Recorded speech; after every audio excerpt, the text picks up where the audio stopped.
მოგესალმებით მეგობრებო, მე ვარ თემო და მოგეხსენებათ ამ არხზე უკვე დიდი ხანია ვიდეო აღარ დადებულა, მაგრამ რამდენიმე პროექტი იგეგმებოდა და ძირითად შემთხვევაში ეს ყველაფერი, ასე ვთქვათ, მოუცხრელობის ამ პროექტებში მონაწილეობის და ბევრი მსგავსი სხვა ვითარების ბრალი იყო. თქვენი მყოფებით ფილოსოფიის კლუბზე და დღეს კი ვაპირებ რომ ვისაუბრო, ასე ვთქვათ, ფილოსოფიაში ერთ-ერთ ყველაზე ცნობილ საკითხზე. იმდენად ცნობილზე, რომ ამ გამოთქმას Facebook-ზე წააწყდებით ხოლმე ვიღაცების about me-ში, სადაც უწერიათ, ესე ვთქვათ, სრული ფორმით, ზოგჯერ ლათინურადაც კი, ზოგჯერ ქართულადაც, მაგრამ ეს ადამიანები ხშირად არაფერ გაუშვიში არ არიან ფილოსოფიასთან, უბრალოდ ძალიან ცნობილი არის. ასევე ამ გამოთქმაზე ბილი აილიშმა ჩაწერა თავის დროზე მუსიკა, სადაც მგონი მოლში თუ რაღაც მსგავს შენობაში დარბის და ასე ვთქვათ, ამ ფილოსოფიურ გამოთქმას იმეორებს ძალიან ბევრჯერ. და ფაქტობრივად შეიძლება ითქვას, რომ ძალიან ცნობილი გამოთქმა არის, რა თქმა უნდა, ფილოსოფიაშიც და ფილოსოფიის გარეთაც, ეს არის cogito ergo sum, ვაზრუნებ, მაშასა და მე ვარსებობ. ეს გამოთქმა ერთი შეხედვით ძალიან მარტივი ჩანს, მაგრამ ახალი ფილოსოფიის საწყისად იქცა და დღეს ვაპირებ ვისაუბრო იმაზე, თუ რა არის ამ გამოთქმის მნიშვნელობა, საიდან და რატომ არსებობს და შემდგომში როგორ შესაძლებელი არის, ასე ვთქვათ, მისი ფორმულირება, მისი კრიტიკა და საერთოდ რას წარმოადგენს მოკლედ ის. მოკლედ პირველ რიგში უნდა ითქვას, რომ ეს გამოთქმა ეკუთვნის რენე დეკარტს, იგივე კარტესიუსს, ეს ფრანგი ფილოსოფოსი იყო. და ამაზე ასე ვთქვათ მსჯელობა რაციონალისტი იყო ის და ეს ასე ვთქვათ ამ საკითხების რიგულ მსჯელობა ხდება მსჯელობა მეთოდის შესახებ აი მის ნაშრომში და ასევე მეტაფიზიკურ მედიტაციებში. კარგი. მოდი პირველ რიგში იმისათვის რომ ყველაფერი კარგად გავიაზროთ, საჭიროა წარმოვიდგინოთ რომ ყველაფერი რისიც ახლა გვჯერა, ყველაფერი რაც ვიცით და ასე შემდგომ შესაძლებელია უბრალოდ მცდარი იყოს. და ეს უნდა გავარადიკალიზიროთ, ბოლომდე, მაგალითად, შენი სხეული შესაძლებელია ილუზია არის. იმას არ ვამბობ რომ ილუზია არის, ან მართლა შესაძლებელია რომ ილუზია არის. უბრალოდ ეს უნდა წარმოიდგინო, ეჭვი შეიტანო ამ ყველაფერში. სამყარო, მთლიანი გარე სამყარო. წარმოიდგინე თითქოს ვითომ სიზმარია. უბრალოდ ეჭქვეშ დააყენე. მათემატიკა, ხო, შეიძლება ეგეც კი ტყუილია. შეიძლება ვიღაც გატყუებს. მოკლედ გვჭირდება რაღაც მეტაფიზიკური არსება, ასე ვთქვათ, რადიკალიზირებული ეჭვისათვის, მაგალითისთვის, რაღაც ბოროტი დემონი თითქოს, რომელიც მოდის და ყველაფერს გატყუებს. მაგალითად, მათემატიკის ფორმულებიც კი, რომ ეგ-ეგრე მუშაობს, არის მცდარი, იმიტომ რომ უბრალოდ მისი გამოგონილია და იმისთვის არსებობს, რომ შენ მოგატყუოს. მოკლედ, ესე ვთქვათ, ამის მეშვეობით დეკარტი გეუბნება, რომ ყველაფერი ეჭქვეშ დააყენოს. საერთოდ ყველაფერი რაც კი არის. და საქმე იმაშია, რომ ზუსტად ამ ექსპერიმენტს ატარებს საკუთარ თავზე რენე დეკარტი მე-17 საუკუნეში. და რასაც ის აღმოაჩენს, ხდება ერთ-ერთი ყველაზე საინტერესო იდეა იმ დროის ფილოსოფიაში და შემდგომშიც ამას ბევრი კრიტიკა თუ ბევრი საინტერესო გარჩევა მოყვა. სანამ კონკრეტულ საკითხებზე გადავალთ და აუცილებლად გადავალთ ამ ყოველივეზე, იქამდე, როგორც გითხარით, ყველაფერი ეჭქვეშ უნდა იყოს დააყენებული, მაგრამ ამავდროულად, როდესაც ეს ყველაფერი უკვე ეჭქვეშ დააყენეთ, გაინტერესებთ ალბათ პერიოდი, რა პერიოდში დეკარტი ამ ყველაფერს აკეთებდა. მოკლედ, დეკარტი ამ ყოველივეს აკეთებდა ჩვენგან საკმაოდ განსხვავებულ პერიოდში, მოგეხსენებათ.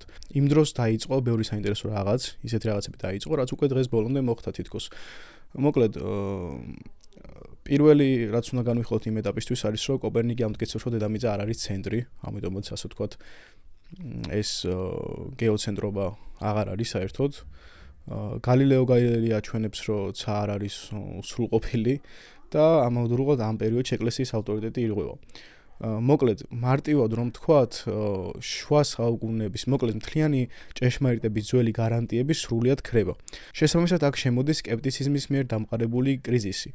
აღარავინ აღარ იცის რაზე შეიძლება ცოდნა დაამყაროს. არ არსებობს რაიმე გნოსეოლოგიური ან ეპისტემოლოგიური საწყისი, აღარ არსებობს რაიმე ავტორიტეტი, რასაც შეიძლება რომ მიმართოთ ცოდნის მხრივ.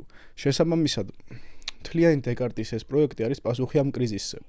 ეს იყო გამოწვევა იმ პერიოდისთვის და ამ გამოწვევას უპასუხა დეკარტმა და რა თქმა უნდა ეს უბრალოდ ტყუილად არ დაუწერია ეს ყველაფერი.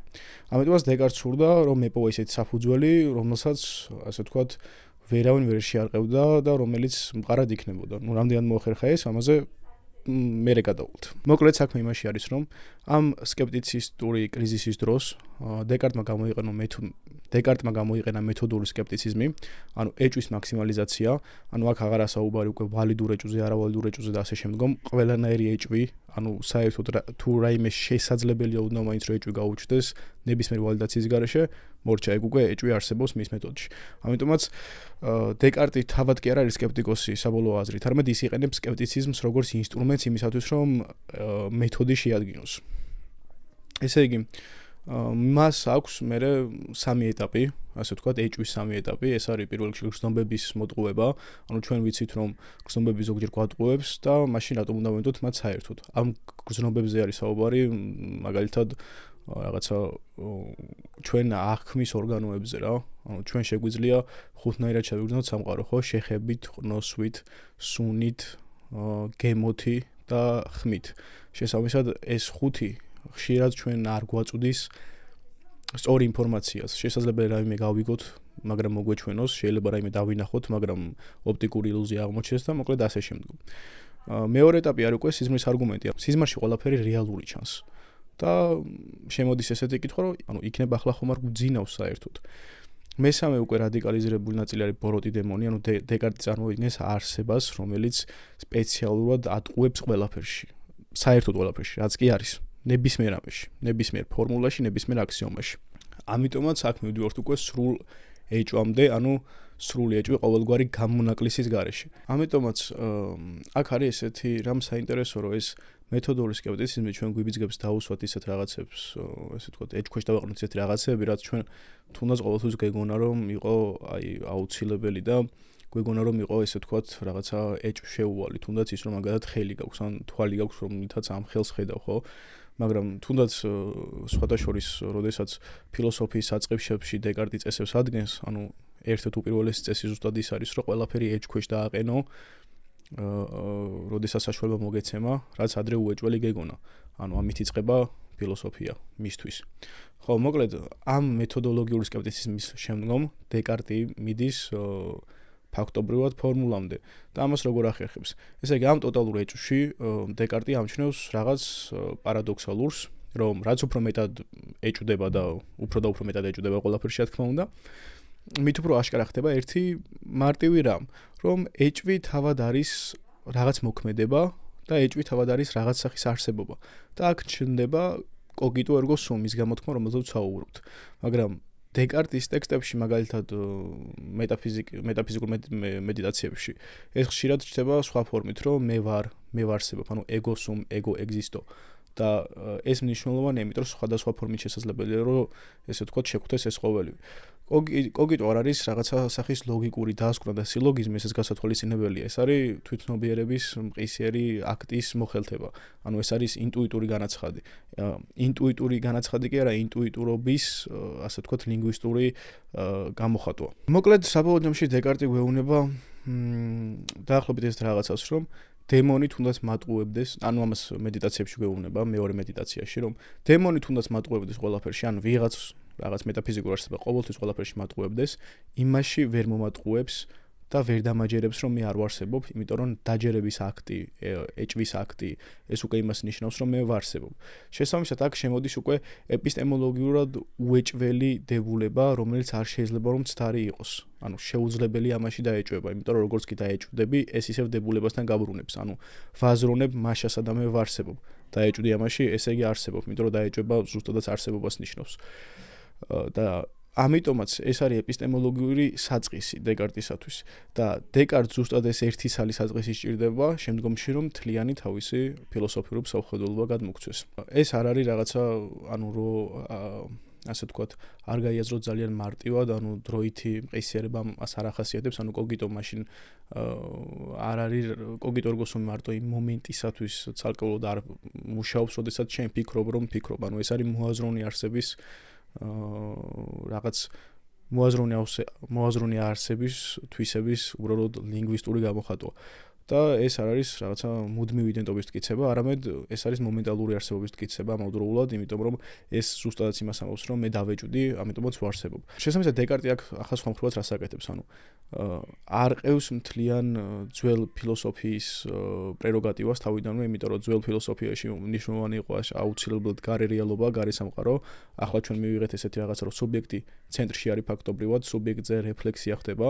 მივიღეთ ასევე ის, რომ გვაქვს ეპისტემოლოგიური დებულება, რომლიდან შეიძლება რომ ამოვიდეთ, რომელიც შეუძლებელია რომ მცდარი იყოს, მისი მცდარობის ნებისმიერ სახის მტკიცება ასევე მოითხოვს სუბიექტს და ეს საინტერესო შედეგები არის ჩვენს წინ. აქვე საჭირო არის რომ დეკარტის ნაშრომიდან რამდენიმე ნაწილს გადავხედოთ. მაგალითისთვის თუ ეს ასეა, ეჭგვარეშია რომ მეც ვარ, რაგი იგი მე მატყუებს და იმდენი მატყუოს, რამდენიც გაუხარდება, მაინც ვერასოდეს მოიხერხებს რომ მე არაფერი ვიყო, ვიდრე ვფიქრობ რომ რაღაც ვარ. მე ვარსებობ, ყოველთვის როცა კი მე მას წარმოვთქვამ, ან და გონებით ვაცნობიერებ, აუცილებლად ჭეშმარიტია. დიდი სიფრთხილე მართებს, რათა დაუდევრობით რაიმე სხვა არ მივიჩნიო იმად, რაც მე ვარ და მცდარად არ მივიჩნიო ის ცოდნა, რაც დარწმუნებული ვარ, ყველაზე ჭეშმარიტი და ყველაზე ცხადია. მოკლედ, აქ საუბარი არის ასევე იმაზე, რომ დეკარტს არ სურს რომ შეეშალოს და ისეთ რამედ მიიჩნიოს საკუთარი თავი, რაც რეალურად არ არის. და ჩვენ ვიღებთ საბოლოო ჯამში ესეთ შედეგს, რომ დეკარტი ამბობს, რომ მე ვარ გონება, მე ვარ აზროვნება, მე ვარ გონი, მე ვარ აზროვნება, მოაზროვნე არსება ვარ და შესაბამისად მე არ ვარ ჩემი სხეული. ანუ მე პირველ რიგში მოაზროვნე არსება ვარ. და აქ შემოდის შემდგომ mind and body problem, ანუ აქ შემოდის გონისა და სხეულის პრობლემა. როდესაც ჩვენ განვიხილავთ დეკარტს, უნდა ვახსენოთ ის, რომ დეკარტი ფაქტობრივად სუბსტანციას ორად ყოფს, ანუ ეს დუალიზმი ახასიათებს დეკარტს. ეს არის განფენილობა, ანუ მატერია და აზროვნება, ანუ ეს კოგნიტურობა. ანუ დეკარტი სუბსტანციას ორად ყოფს, ერთი, ანუ მოაზროვნე სუბსტანცია, რაც არის res cogitans და მეორე არის ესე ვთქვათ განფენილი სუბსტანცია, ანუ სხეული და მატერია და ეს არის res extensa და შესაბამისად მაგარ rex extensa ხასიათება რაღაცა სივრცეში განფენილობით, ზომის ქონით, განზომილებები გააჩნია, ხასიათება იმით, რომ ის აუცილებლად არის ერთ დროს ერთ სივრცეში და მეორე სხეული ასევე იმ დროს იმ სივრცეს ვერანაირად ვერ დაიკავებს, ეს შეუძლებელია დეკარტის განმსახედიდან და მოკლედ ასე შემდგომ. და res cogitans, ანუ მოაზროვნე სუბსტანცია არის როგორც ასე ვთქვათ დეკარტმა დაახასიათა საბოლოო ჯამში საკუთარი თავი, ანუ სუბსტანცია, რომელიც ასე ვთქვათ ფიქრობს, ანუ გონება. მთლიანობაში გონება არის მოაზროვნე სუბსტანცია. ეს ორი ერთმანეთთან დაპირისპირებულობაში იმყოფება იმ გაგებით, რომ ამან წარმოშვა შემდგომში mind and body problem, იმიტომ რომ ჩვენ გვაქვს განფენილობა და ჩვენ გვაქვს აზროვნება და როგორ შესაძლებელია, რომ აზროვნება გავლენას ახდენს განფენილობაზე, ანუ სხეულზე და სხეული აზროვნებაზე და პირიქით, ანუ ისინი თუ განსხვავებული სუბსტანციები არიან. დეკარტმა თავის ხორებაში, თავის ფილოსოფიით ამ კითხვას პასუხი ვერ გასცა, მაგრამ ამაზე სხვა ვიდეო იქნება mind and body problem-ზე მთლიანად. ახლა დავუბრუნდეთ ისევ cogito ergo sums. მოგეხსენებათ cogito ergo sums მოყვა კრიტიკაც. პირველ რიგში აქ შეგვიძლია დევიდ ჰიუმის ეულად მიუდგეთ ამ ყველაფერს და ვიკითხოთ, რომ ეს მე საერთოდ რა არის. ანუ ჰიუმი არ მიიჩნევდა, რომ მე სადმე ჩნდება, როდესაც მე ვფიქრობ, ჩემ თავს ვფიქრდები, მე იქ ცალკეულ ფიქრებს, ცალკეულ გრძნობებს და მსგავს რაღაცებს აღმოვაჩენ ხოლმე, მაგრამ ერთიანად როგორც ასეთი მე და მეობა მოცემული საერთოდ არ არის. ჰაიდეგერი აკრიტიკებს ყოფილებად დროში ქვეთავს უთმობს ამ ყველაფერს, სადაც ისაუბრობს იმაზე, რომ სუბიექტი, რაზეც დეკარტი საუბრობს, ანუ ეს მე და მთლიან სუბიექტი არ არის მხოლოდ აზროვნება პირიქით, ანუ ბევრი რამ არის მოცემული და აზროვნება უბრალოდ ერთ-ერთი მაგის ნაწილი არის და მაგამდე არ შეიძლება დაყვანილი იქნეს ადამიანი და მოკლედ ბევრი სახის კრიტიკა გვაქვს. მაგალითად ლოგიკოსები აკრიტიკებენ იმით, რომ ეს შესაძლებელია მან კი ერთ წრეს წარმოადგენდეს, სადაც ესე ვთქვათ წანამძღვარშივე მოცემული არის ასე ვთქვათ დანასკვნი, მაგრამ უნდა გავიხსენოთ ისიც, რომ დეკარტი სილოგიზმად და ლოგიკურ ფორმულაციად საერთოდ არ მიიჩნევდა ამ თავის განცხადებას. საქმე იმაში არის, რომ დეკარტს სჭირდებოდა რაღაც ერთი კონკრეტული წერტილი, ერთი კონკრეტული უეჭველი საწყისი, რაშიც ეჭვს ვერაზოს ვერ შეიტანდა იმისათვის, რომ მთლიანი ფილოსოფიური სისტემა აეგო. რადგანაც, როდესაც ჩვენ მსგავს საწყისს, ასე ვთქვათ, აღმოვაჩენთ, მე უკვე ძალიან მარტივია იქიდან ბევრი სხვა ჭეშმარიტების გამოყენა და ბევრ სხვა რაიმეზე დაკვირვება. ასევე, როდესაც მსგავს ჭეშმარიტებას ვადგებით და ის არ არის, ანუ ასე ვთქვათ, ბოლომდე მარტივი, ანუ ის შედგენილი არის, მისი შემადგენელი ნაწილებიც აუცილებლად ჭეშმარიტი გამოდის და იქიდანაც ძალიან ბევრ რაიმეზე გავდივართ. შესაბამისად, დღევანდელი, ასე ვთქვათ, პატარა ვიდეოსთვის ალბათ იმის თქმა შესაძლებელი არის, რომ დეკარტმა უდიდესი გავლენა მოახდინა ფილოსოფიაზე და კოგიტო ერგო სუმი ყოველთვის დარჩება ისეთ განცხადებად, რომელიც მოითხოვს ბევრ გააზრებას, ბევრ კრიტიკას, ბევრ საინტერესო მითქმა-მოთქმას და ასე შემდგომ. კოგიტო ერგო სუმი არის გამოთქმა, რომელიც ჩვენ გვეუბნება იმას, რომ არის კონკრეტული ეპისტემოლოგიური საწყისი, გნოსეოლოგიური საწყისი, რომელიც არის უეჭველი, რომელშიც ეჭვს ვერ შევიტანთ. ძალიან ბევრი კრიტიკა არის კიდევ, რაზეც შესაძლებელი იყო ამ ვიდეოში საუბარი, უბრალოდ ძალიან დიდი გამოვიდოდა. მაგალითად, ვინკენშტაინისათვის საერთოდ ეს ფორმულა სისულელი არის, იმიტომ რომ ეს ლინგვისტიკას დაიწანა მძღვრებს, ანუ მე უკვე ლინგვისტურ ინსტანციაში მოცემული არის და უკვე არ გამოდის ეგ პირვანდელი ეპისტემოლოგიური საწყისი, რასაც დეკარტი გვთავაზობს, მაგრამ აქაც დეკარტის პასუხი ალბათ ის იქნებოდა, რომ ეს ლინგვისტური ფორმულაცია უბრალოდ არის იმის ექსპრესია, რაც ინტუიტურად ისედაც უკვე შემეცნებულია და რაც ინტუიტურად ისედაც ხდება და მეტი არაფერი. მადლობა ყურადღებისთვის, მე ვარ თემო, თქვენ ფილოსოფიის კლუბის არხს უყურებდით, რაიმე დამატებითი კითხვა თუ გექნებათ, ჩემი სოციალური ქსელი აღწერაში იქნება, ასევე ჩვენი ვებსაიტი და მოკლედ შეგიძლია ყველაფერი ნახოთ. აბა, დროებით.